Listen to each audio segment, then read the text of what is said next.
U.S. and probably finished Syria's part in substance strike, blames Russia for spreading misinformation. Washington Pentagon boss Jim Mattis said on Monday there is doubtlessly the Syrian administration was behind a weeks ago destructive concoction strike, while U.S. authorities blamed Moscow for pursuing a deception crusade around the assault. The charge that Russia is jumbling who is in charge of the terrible occasions of 4 April when no less than 87 regular citizens were murdered in a revolt-held town came similarly as U.S. Secretary of State Rex Tillerson touched down in Moscow to go up against the Kremlin over its help for Bashar al-Assad. In broadcast remarks, Russian President Vladimir Putin rehashed his barrier of Assad, as well as proposed the Syrian pioneers' revolt rivals are planning future faked assaults keeping in mind the end goal to support U.S. mediation. Putin said Moscow additionally needed to see a careful test of the assault in the town of Khan Sheikhan led through the United Nations,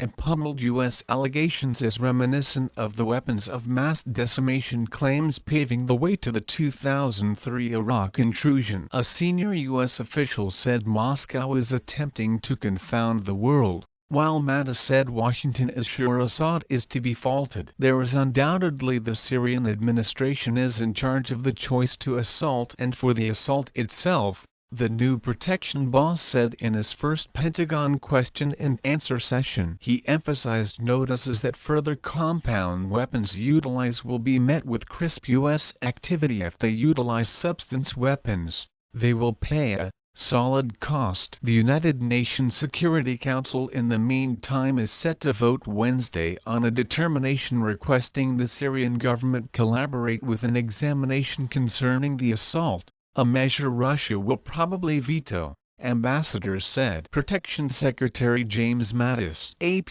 An inquiry worth asking. Tillerson is the main senior U.S. authority to visit Moscow since President Donald Trump took office, promising to look for near against psychological oppressor participation with Russia. However, as he arrived, relations were at that point tense. A week ago, the U.S. let go a volley of Voyage rockets at a Syrian airbase in light of the claimed administration assault that left casualties frothing at the mouth and panting for air. Russia, which alongside Iran has sent powers to help Assad in the 6-year-old common war, reacted with anger to the U.S. strike and keeps on giving occasion to feel qualms about the administration's inclusion in th.